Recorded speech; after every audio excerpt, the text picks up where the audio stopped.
Of Israeli politics, Israel's left-wing political party Meretz is holding today its first ever leadership race. There are more than 31,000 party members. They could all vote today in 130 different polling places around the country. The winner tonight expected to deliver a big speech in Tel Aviv. The Meretz Party has been around since the early 90s. They currently have 5 seats in parliament. They are a secular party that supports a two-state solution. They support ending the IDF deployment across the West Bank, but their focus is mainly on social issues, social justice, environmentalism, and also human rights for minorities and others. Joining me in studio is Yariv Oppenheimer, left-wing activist and the former director of Peace Now. Thanks for being with us. I want to ask first, do you think Israelis still believe in the message of political parties like Meretz? We're in the middle of the most right-wing conservative government Israel has ever seen, and Likud and other right-wing parties still enjoy tremendous support. How does Meretz break through?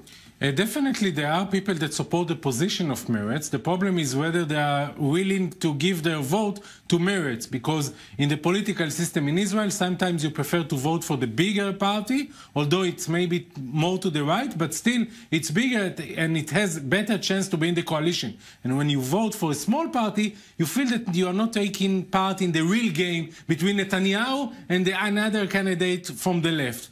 However, I think that there is a place for Meretz, like there is a place for the Jewish home in the right side.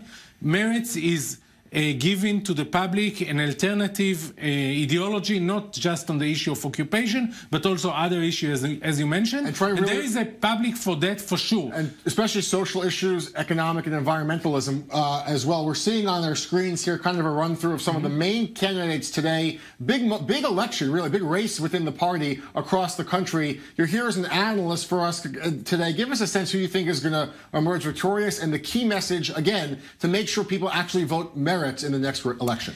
It's a very interesting race because you see here a politician called Tamar Zandberg, that she's around for many years, and she's in the Knesset, I think, for three times. She's already a member of Knesset, and she is the favorite to win. However, the another candidate, his name is Avi Buskila. He was the head of Peace Now as well, but he's mostly giving, he's new. Most of the people don't know him, never met him, and he is bringing the most sensitive issue to the table. He's talking about whether the Labour Party, whether the left wing in Israel is open to accept Mizrahi, people that are coming from East, North Africa or from the Middle East, and not from West Europe. This is the division in Israel, the social division, and he's saying out loud, if you are not going to vote for me, you're going to become a very Tel Aviv-style party, disconnected from the country, a bit similar to what Trump said about Hillary. And I'm thinking that we might see today a surprise, and it's a very tight race. There is a chance that he will take it, and it will be an earthquake in the Israeli peace camp. All right, we'll see what happens. Again, a big election going on, the first one in history for this party, for the leadership of this political group. Thank you so much, Yuri, for your analysis.